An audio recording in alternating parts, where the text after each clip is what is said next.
اعوذ باللہ من الشیطان الرجیم بسم اللہ الرحمن الرحیم. ڈیئر اسٹوڈنٹس، السلام علیکم.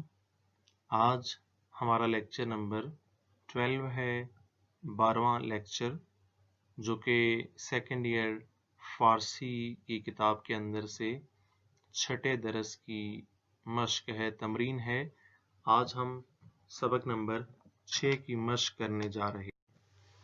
آئیے ایک مرتبہ مشق دیکھتے ہیں. تو سب سے پہلے اس میں ہے پرسش کا حل، یعنی کچھ سوالات ہیں کہ جن کے آپ نے جوابات دینے ہیں، اور جواب جو ہے وہ آپ فارسی میں بھی لکھ سکتے ہیں، اردو میں بھی لکھ سکتے ہیں. ضروری اس کے لیے یہ ہے کہ جو سوال کی لائن ہے، ایک لائن، اگر یہ فائنل ایگزام کے اندر فارسی میں آ جاتی ہے تو کم از کم اس لائن کو پڑھ کے اس کا معنی اور مفہوم آپ کو سمجھنا آتا ہو، یعنی آپ کو پتا ہو کہ سوال کے اندر پیپر بنانے والے نے کیا پوچھا ہے. جب آپ سمجھ جائیں گے تب ہی آپ اس کا جواب دے سکیں گے. جواب ایک لائن میں بھی ہو سکتا ہے، ایک لفظ کے اندر بھی اگر بنتا ہے تو تب بھی کافی ہے. اردو میں یا فارسی میں آپ کسی میں بھی جواب دے سکتے ہیں.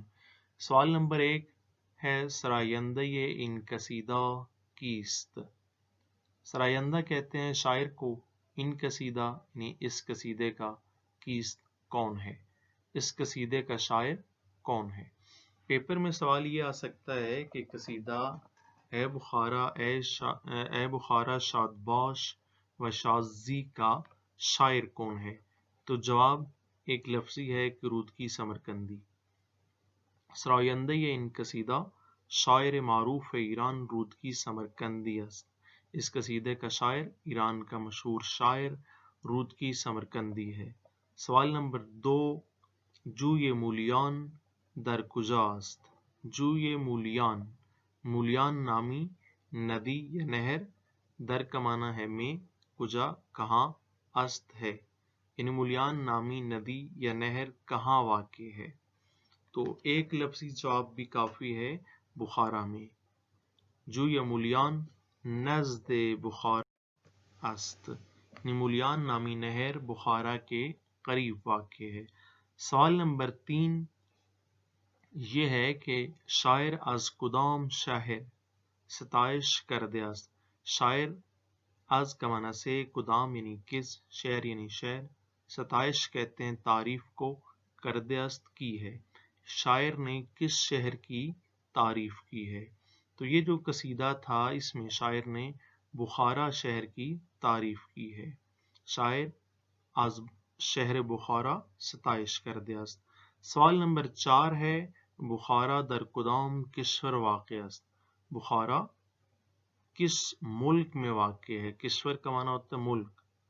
تو آپ جواب سمپل ایک لفظ میں بھی دے سکتے ہیں کہ ازبکستان میں. بخارا در ازبکستان قرار گرفته است. بخارا ازبکستان میں واقع ہے. سوال نمبر 5 ہے رودکی در چه سالی فوت کرد.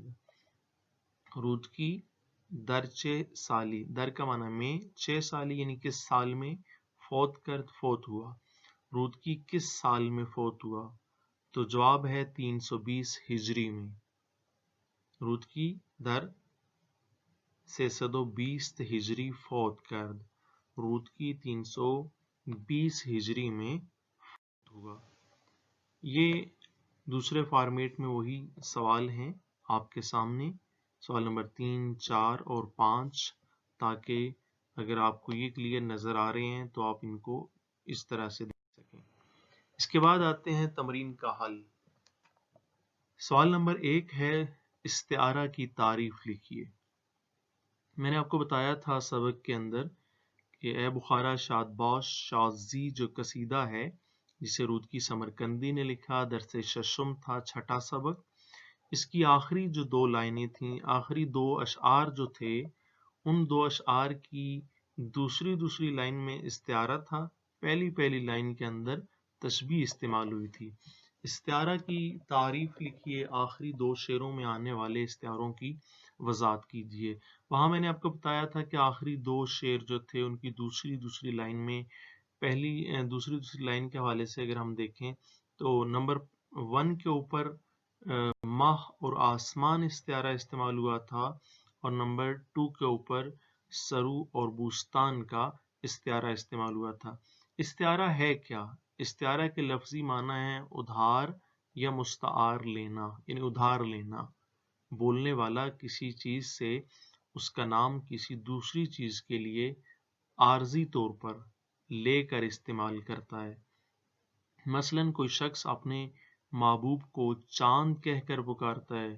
مثلاً جیسے ماں کہتی ہے نا، بیٹا اگر گھر میں داخل ہوا تو ماں نے کہا کہ میرا چاند آ گیا۔ اب حقیقت میں تو چاند ہے نہیں، بیٹے کو کہہ رہی ہے، تو ایک لفظ اگر بول رہی ہے کہ میرا چاند آ گیا، یعنی چاند آ گیا، تو یہ چاند کا لفظ جو ہے چونکہ ادھار استعمال کر رہی ہے اپنے بیٹے کے لیے، تو اس کو ہم استعارہ کہیں گے۔ اس کے ہونٹوں کو پھول کی پنکھڑی کہتا ہے، ٹھیک ہے، اسے استعارہ کہتے ہیں۔ آخری 2 شعروں میں شاعر نے بادشاہ کو اس کی خوبصورتی کے باعث ماہ یعنی چاند کہہ کر پکارا ہے، جبکہ بخارا کو اس کی وسعت کے باعث آسمان کہا ہے۔ آخری شعر میں بادشاہ کو اس کی بلند قامت یعنی بلند قد کی وجہ سے سرو کہا ہے، اور بخارا کو باغ یعنی بوستان کہا ہے جس میں سرو کے درخت ہیں۔ اس طرح آخری 2 شعروں میں خوبصورتی سے استعارہ کا استعمال کیا گیا ہے۔ سوال نمبر 2 کی جانب آتے ہیں کہ مندرجہ ذیل الفاظ کے متضاد لکھیے۔ متضاد کا معنی ہوتا ہے الٹ، متضاد کا لفظ ہے ضد سے، ضد کہتے ہیں الٹ کام کرنے کو۔ یہاں پہ 4 الفاظ ہیں، مہربان، درشتی، شادمان، آسمان، تو ان کا آپ نے الٹ لکھنا ہے۔ تو پہلا لفظ مہربان، تو آپ شروع میں نا لگا دیتے ہیں، تو نا مہربان جو ہے یہ اس کا متضاد بن جاتا ہے۔ اس کے بعد لفظ ہے درشتی، جس کا معنی تھا سختی، تو درشتی کا الٹ ہے نرمی۔ شادمان خوش ہونے کو کہتے ہیں، تو اس کا الٹ بن جاتا ہے غمگین۔ ناشاد بھی ہم کہہ سکتے ہیں، اور آسمان کا الٹ ہوتا ہے زمین۔ سوال نمبر 3 کہتا ہے سبق میں استعمال ہونے والے مرکب توصیفی اور مرکب اضافی الگ کیجیے۔ اچھا، یہ پہچان میں آپ کو پچھلے اسباق کے اندر ان کی جو مشقیں تھیں ان میں سمجھا چکا ہوں، اور ایک بات بار بار یہ کہہ رہا ہوں کہ جہاں بھی مرکبات استعمال ہوئے ہیں ان کا معنی اچھی طرح سے آپ یاد کر لیں۔ اگر معنی یاد ہے تو معنی میں اگر کا، کے، کی، یا را، رے، ری، یا پھر نا، نے، نی کا اگر معنی آتا ہے تو وہ مرکب اضافی کہلاتا ہے۔ اگر صفت استعمال ہوئی ہے تو صفت اور موصوف کی بنیاد پر ہم اسے توصیفی کہیں گے مرکب، اس مرکب کو، اور ترجمے میں کا، کے، کی، یا نا، نے، نی، یا را، رے، ری کا معنی جو ہے وہ نہیں آئے گا۔ اب مرکب اضافی دیکھیں، جو یا مولیان، ترجمہ بنتا ہے مولیان کی ندی، یعنی مولیان ندی مراد وہی مولیان کی ندی، تو بیچ میں کی آ جاتا ہے۔